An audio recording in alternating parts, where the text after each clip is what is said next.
Okay, so with me for this one, we have our Tottenham writer, Jack Pitt-Brooke, who is also part of our dedicated Spurs show, View from the Lane. Also, we've got Seb Stafford-Bloor, who was with Spurs on their pre-season tour. Right, Jack, let's start with you. Dominic Solanke, massive coup for Tottenham. £65 million, a club record. He's the first senior striker signed since the departure of Harry Kane. In terms of succession, do you think Spurs have now got a plan moving forward based on this signing?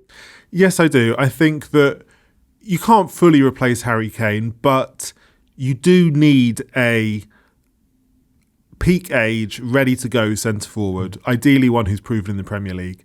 And last summer, Tottenham did not sign such a player. They basically tried to muddle through with Richarlison or Son Heung-min up front.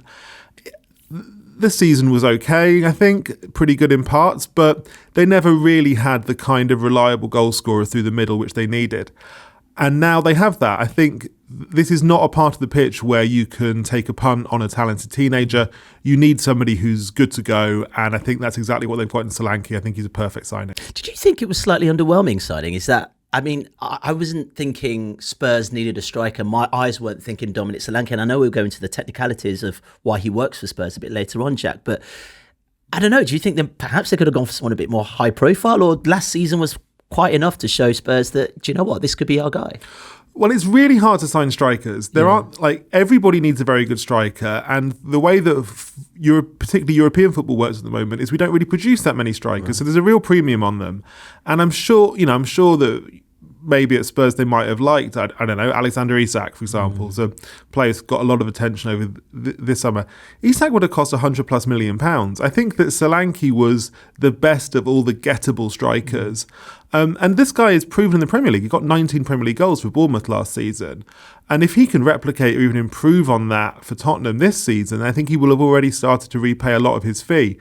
So I know he's not a hugely established name, not a lot in terms of international or Champions League credentials, but he's proven in the league. He ticks all the boxes for Tottenham. I think he's a good signing. All right, Seb, we'll talk about Solanke a bit more in just a sec, but Harry Kane returned back to the Tottenham Hotspur Stadium on Saturday against that match with Bayern Munich, Tottenham versus Bayern Munich in a friendly. At that moment, Dominic Solanke was being rubber stamped, really. I was listening to Jack on View from the Lane pod, and I think the word Jack used was closure. Do you think that added to the closure Harry Kane needed? And Eric Dyer, actually, let's not forget, because of the way he sort of left Tottenham to go to Bayern Munich.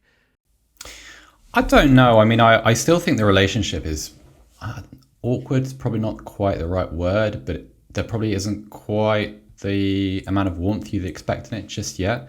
But it was a nice moment. It was really nice to see him get such a good reception from the club, especially because of the way that transfer was completed, it sort of necessitated a bit of haste. There weren't the kind of the formal goodbyes that you'd expect from a player who'd been at the club for so long. And so, yeah, a nice moment.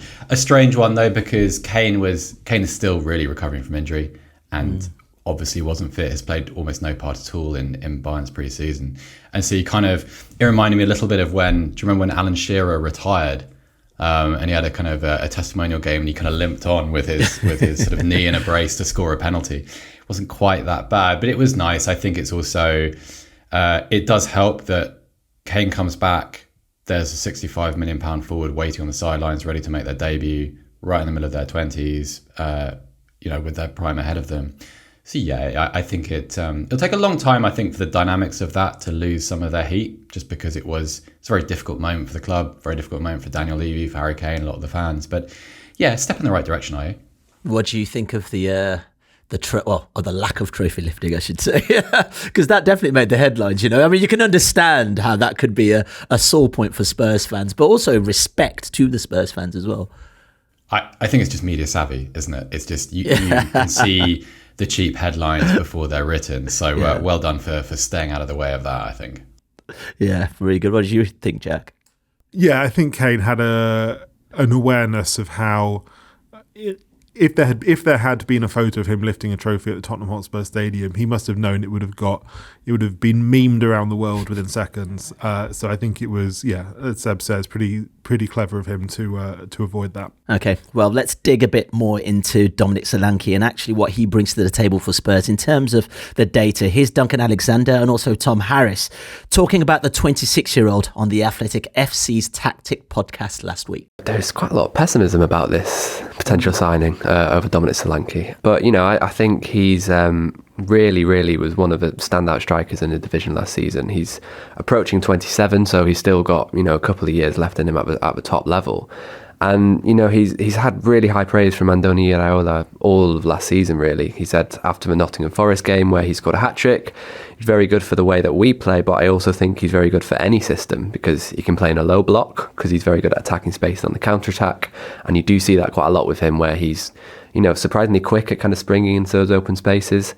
But Iraola continues, if we have more possession like today, he's very good inside the box and a good finisher. And he finishes off by saying, I think he's quite complete number 9. So really high praise from one of the Premier League standout managers last season. And, looking at the numbers, there's nice variety to his finishing. He's, as we've said, adept at, dropping deep and linking up. And he's actually underperformed his XG in each of the last 6 seasons. So that suggests that he's not been massively clinical, but he was more or less bang on last season.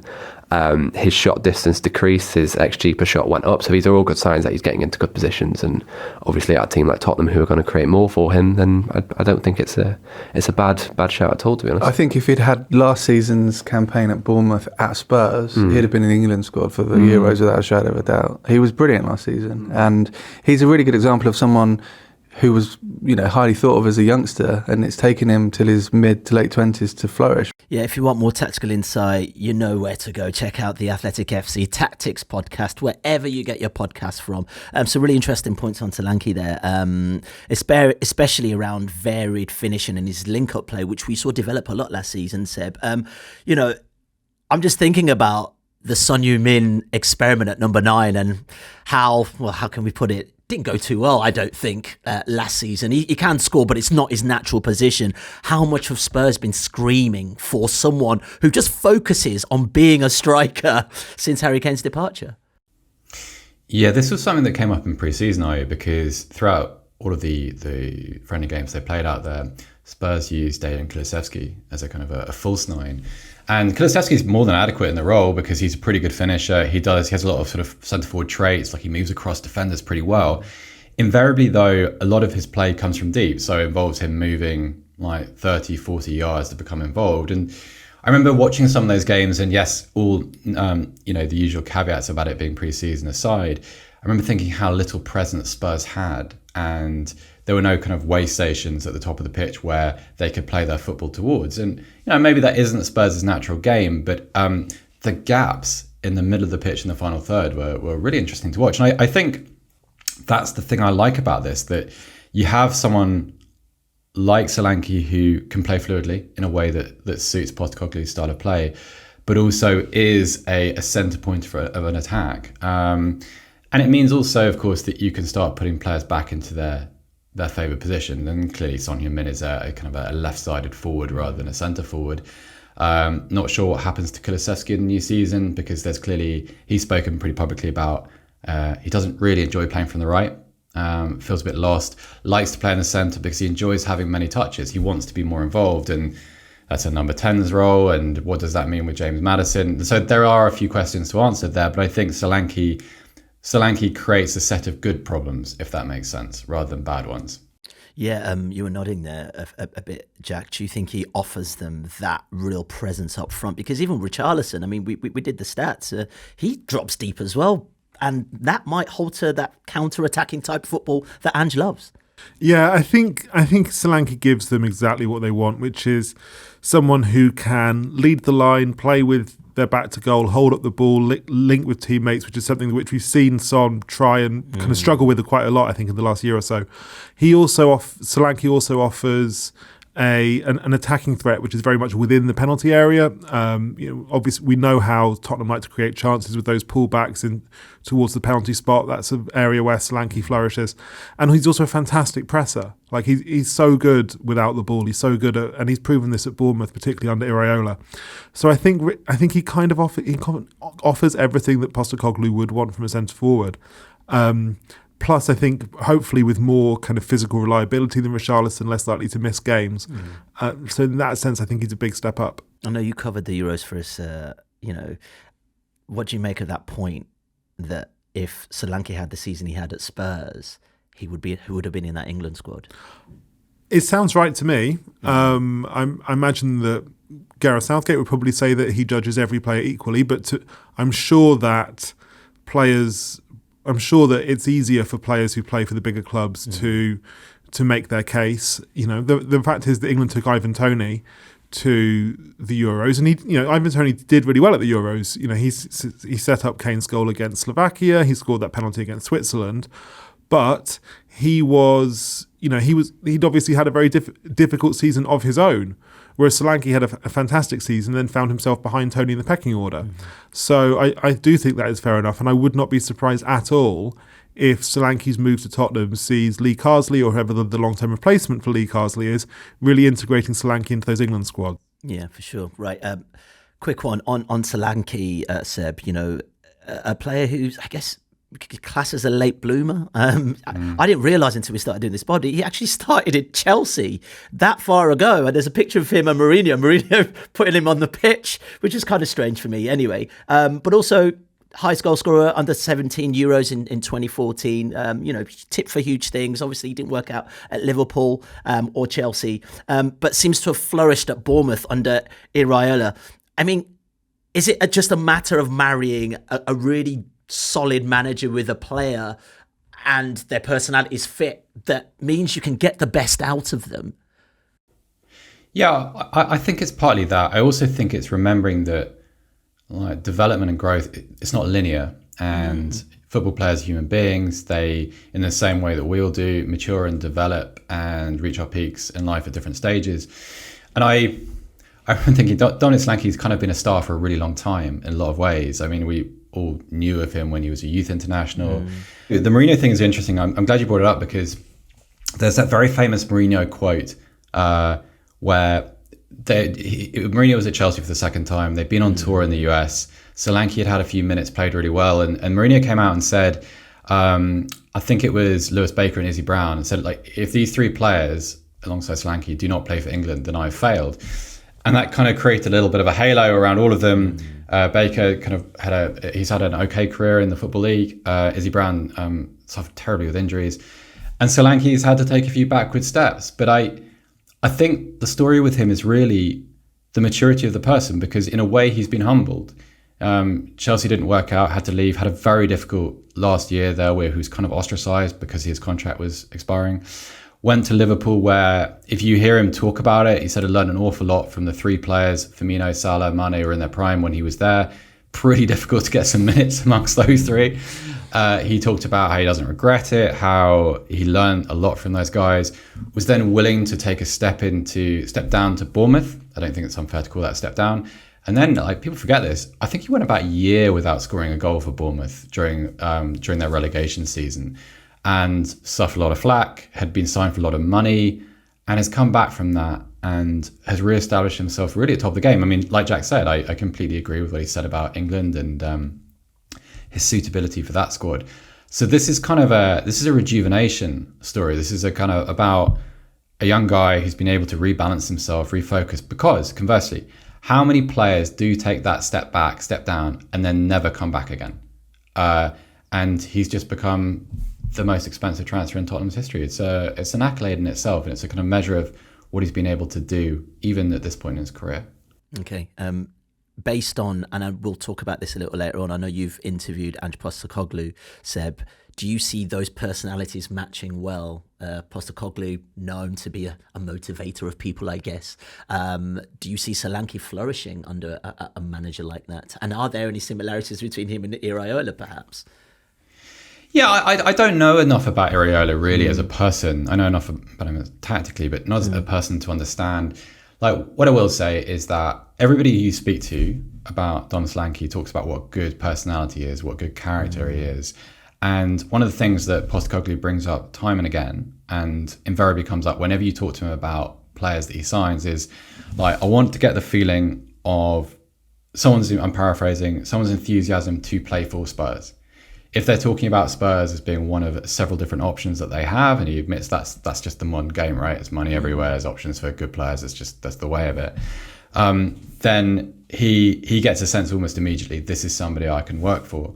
From Solanke's perspective, when I was writing out the interview, I spoke to someone who had played for Postecoglou previously, who said the big thing with him is the amount of self-belief he gives you. He has a habit also of making people feel very privileged to play professional football, to remember that it's a game that occurs within kind of the context of real life, where, like, obviously Postecoglou spent time as a bank teller back in Australia, so he kind of brings that up a lot. Jack knows that, of course. And I think these are, like, if you add up the kind of the sort of the kernels of these two different personalities, there probably would be quite a lot of common ground. You'd imagine that Solanke, having experienced some of the things he has at Chelsea, at Liverpool, back down in the Football League, I think there would be that appreciation for this opportunity, and that's probably something that Postecoglou would respond really positively to himself. Yeah, Jack, do you see a tactical connection between the way he played at Bournemouth and the way Tottenham are looking to play moving forward that allows him to sit in the squad seamlessly? Yeah, I mean, I think that the way that he's played at Bournemouth is probably very well suited to what Tottenham want from him. So I think, like, if you look at particularly how he did last year at Bournemouth, the only thing missing from his game really was goals from outside the box. But then Postecoglou doesn't really want his centre forwards to try and score goals from outside the box. He wants them kind of attacking that sort of penalty spot area, waiting for those cutbacks. And that's something which I was never fully convinced by Richarlison's ability to do that. I know he had that one good goal scoring run where he got 9 in 11 in December and January last season, but in the main he just didn't seem to be quite as sharp as he might be in those areas. But I think Solanke offers them that, as well as other things where he's better than Richarlison. So I'm pretty confident about that fit. Yeah, as you're talking about Richarlison, why don't we talk about him? How do you solve a problem like Richarlison? You know, Bergval's in the door, Solanke's in the door, record signing. I mean, is he staying at Spurs? Is there room for him at Spurs? Well, let's wait and see. Yeah. At the there's been a lot of interest in Saudi Arabia for Richarlison all summer. I think that, look, Spurs signing Solanke is not good news for Richarlison, because Richarlison was generally first choice centre forward last season. Now Solanke will be first choice centre forward. And to be honest, Tottenham wouldn't have signed Solanke if they were delighted with Richarlison's output in the 2 years since they signed him from Everton. So look, I think the ball, my feeling is that the ball is in Richarlison's court. He has said on social media recently that he suggested that he's not going to Saudi Arabia, but there's still a bit of time left in the window, but let's wait and see. Okay, brilliant. Well, you are listening to the Athletic FC podcast today, discussing Spurs ahead of Ange Postecoglou's second season in charge. Don't forget to get in touch with the show. The email address is tafcpod@theathletic.com. And if you have something you think we should be talking about, let us know. And if you want more from Spurs, well, check out View from the Lane wherever you get your podcasts from. Right, let's get back to talking Tottenham, and specifically their pre-season tour. And as we said, Seb, Postecoglou is preparing for his second season at Spurs.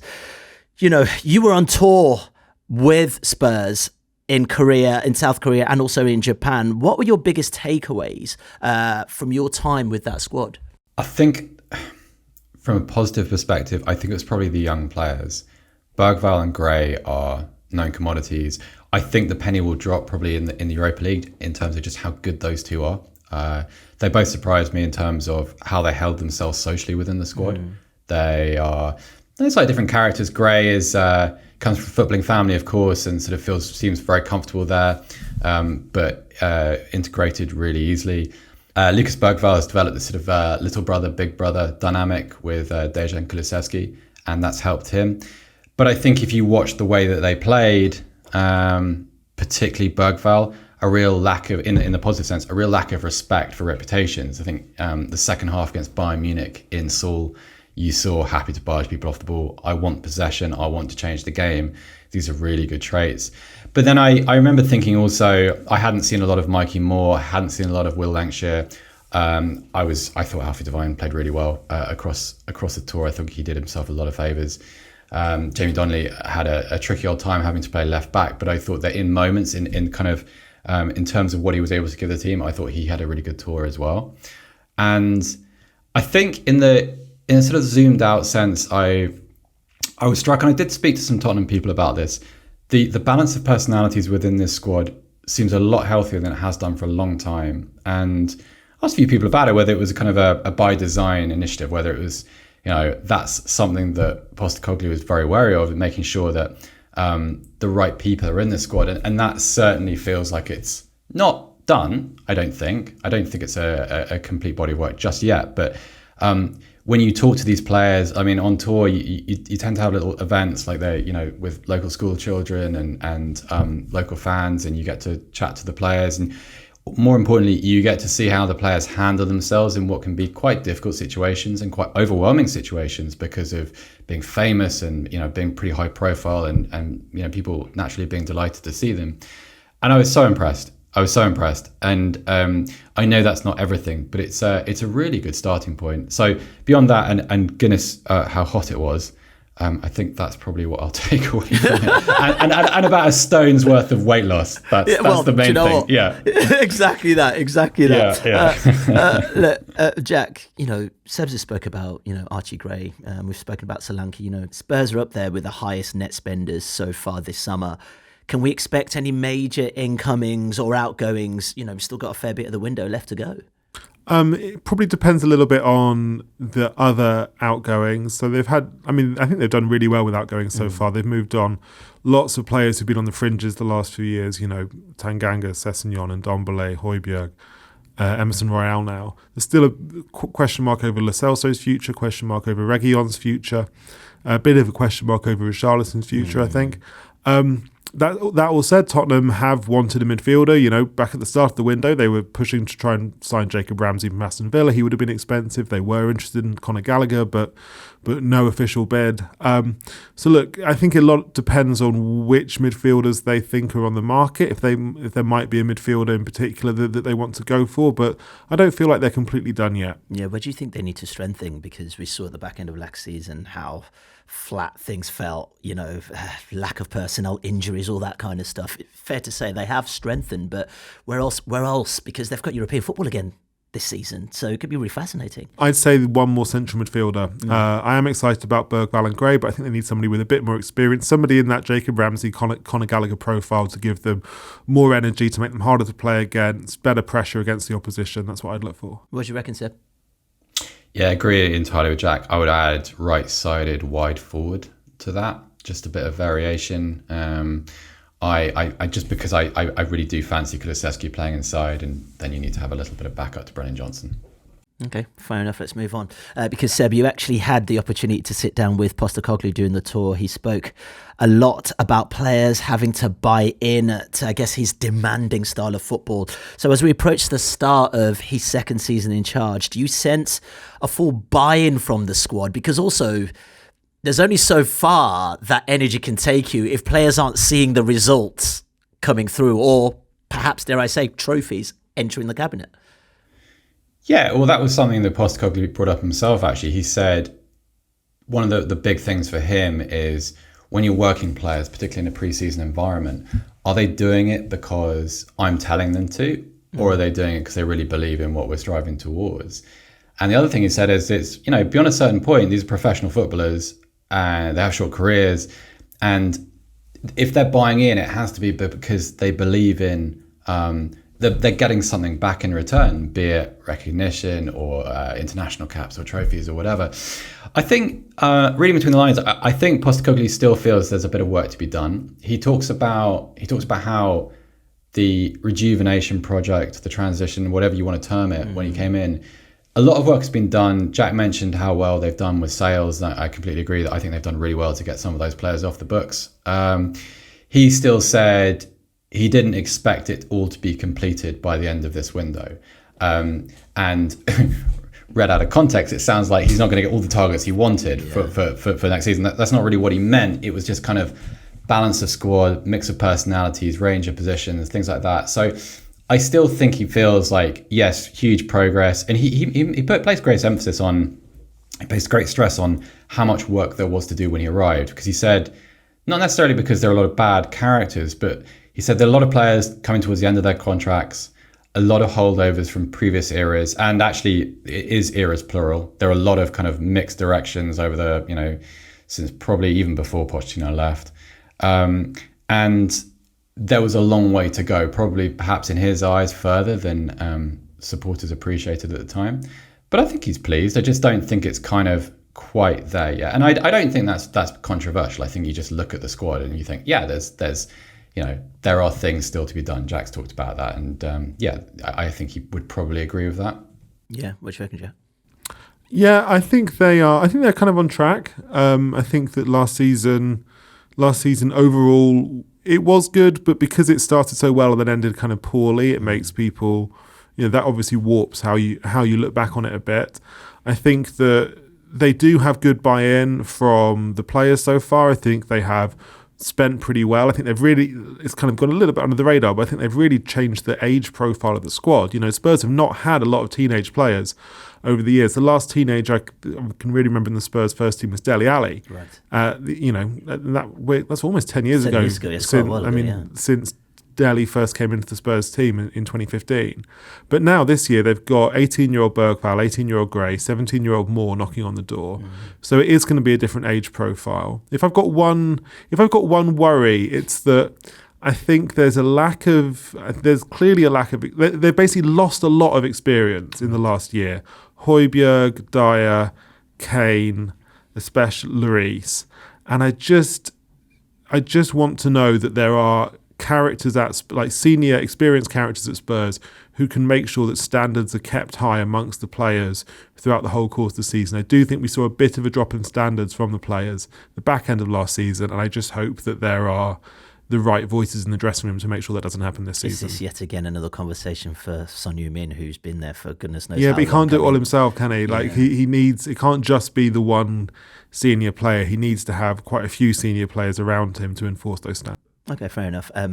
Something that came out of the interview as well was, when we talk about standards, I guess also foundations that Ange is trying to set at Spurs. And we've spoken about the outgoings as well. And Solanke, Bergvall, Dragusan, let's not forget. They've made some solid signings. Well, Spurs spent a lot of money last year as well. Yeah, let's not forget. Yeah, last season they had to buy basically half of a new first team with some big outgoings on Vicario, Van der Ven, Maddison in particular. They also had to turn the Porro deal permanent, the Kulusevski deal permanent. And yeah, I know they sold Harry Kane and that means money comes in, but they have committed a lot of money. Then this summer, obviously, Gray wasn't cheap, and then Solanke's a club record signing, and so far they have not been able to offset the Solanke fee against selling Richarlison to Saudi Arabia.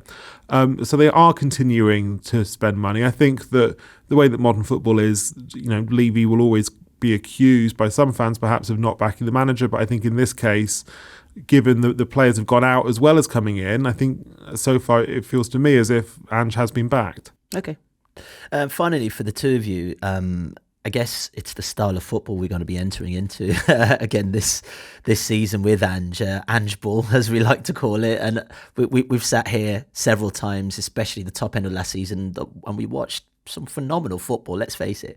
But the big debate was that balance between defence, attack, although whether or not there's going to be an emphasis on set pieces, all that kind of conversation. What kind of football are we going to see, Seb, coming into this season? Any learnings? That Chelsea match in particular that maybe Spurs could sort of take? Yeah, it's a great question. So I actually asked Postecoglou about this. I said, looking back on last season, did anything happen that sort of changed your way of thinking?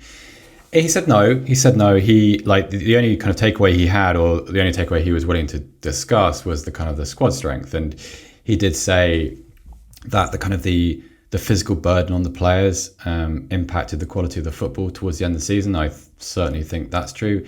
He also said that looking at the squad when they headed into autumn, that he knew that injuries in certain places were going to have a devastating effect.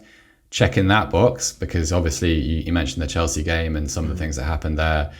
So yeah, that I suppose that's a sort of a different answer to the question.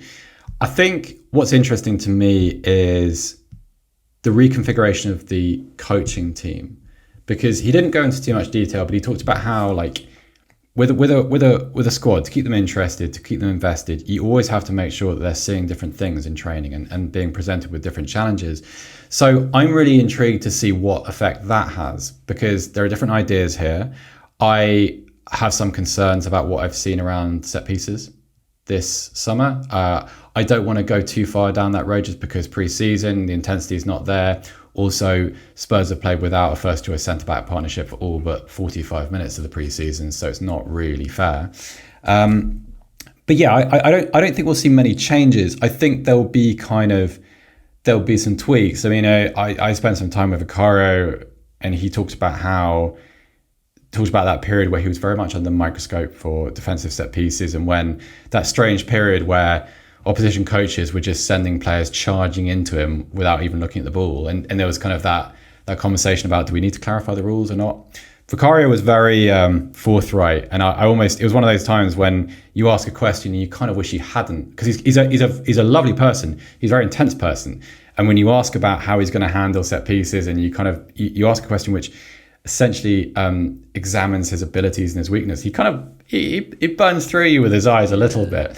But he was very forthright about his ability to deal with that better this season and to adapt his own personal learnings from his first season in English football.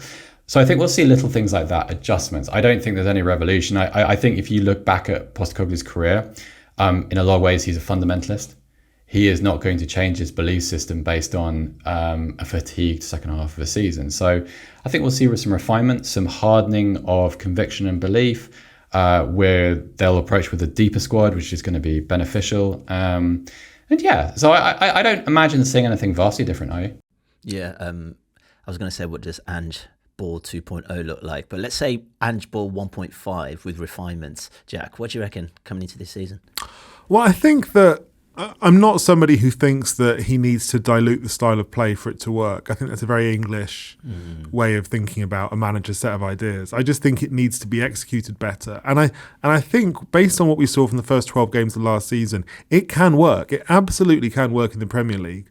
But it requires basically everybody to be fit and play well all the time. You know, it's like a house. The story of any manager, exactly. really, right? It's like a house because it's such a high risk way of playing. It's a bit of a house of cards. You know, you take one card out and the whole thing collapses. We saw that. Like, as soon as Tottenham don't have their press right, it collapses. As soon as they don't have their best fit centre backs on form, if they don't have Porro and Udogie, it collapses. So I think Tottenham have set themselves a very high standard this season. They've a very high bar if they're going to make this work every single week, and in Europe, in the Europa League as well. I think they can do it. They certainly need to tighten up on set pieces, which I think is just, that being bad on defensive set pieces is a self-inflicted wound. You know, they can make this better, I think, if they put the work in.